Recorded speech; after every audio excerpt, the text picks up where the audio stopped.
സഹോദരരെ, വിശുദ്ധ പൗലോസ്ലീഹ കോരിന്തോസ്യർക്ക് എഴുതിയ 2-ാം ലേഖനം 3-ാം അധ്യായം 4 മുതൽ 11 വരെയുള്ള തിരുവചനങ്ങൾ. ഇതാണ് ക്രിസ്തു വഴി ദൈവത്തിലുള്ള ഞങ്ങളുടെ വിശ്വാസം. സ്വന്തമായി എന്തെങ്കിലും മേന്മ അവകാശപ്പെടാൻ ഞങ്ങൾ യോഗ്യരല്ല. ഞങ്ങളുടെ യോഗ്യത ദൈവത്തിൽ നിന്നാണ്. അവിടുന്ന് ഞങ്ങളെ എഴുതപ്പെട്ട നിയമത്താലല്ല, ആത്മാവിനാൽ പുതിയ ഉടമ്പടിയുടെ ശുശ്രൂഷകരാകാൻ യോഗ്യരാക്കിയിരിക്കുന്നു.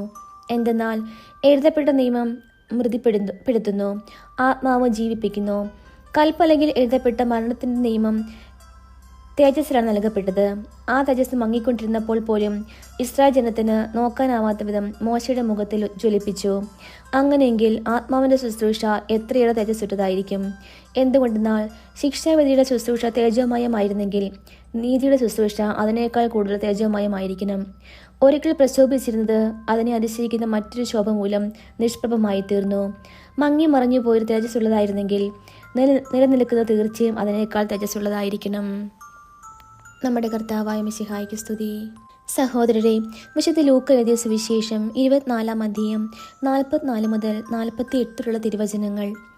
അവൻ അവരോട് പറഞ്ഞു, മോശയുടെ നിയമത്തിലും പ്രവാചകന്മാരിലും സങ്കീർത്തനങ്ങളിലും എന്നെക്കുറിച്ച് എഴുതപ്പെട്ടിരിക്കുന്നതെല്ലാം പൂർത്തിയാകേണ്ടിയിരിക്കുന്നു എന്ന് ഞാൻ നിങ്ങളോട് കൂടി ആയിരുന്നപ്പോൾ പറഞ്ഞിട്ടുണ്ടല്ലോ.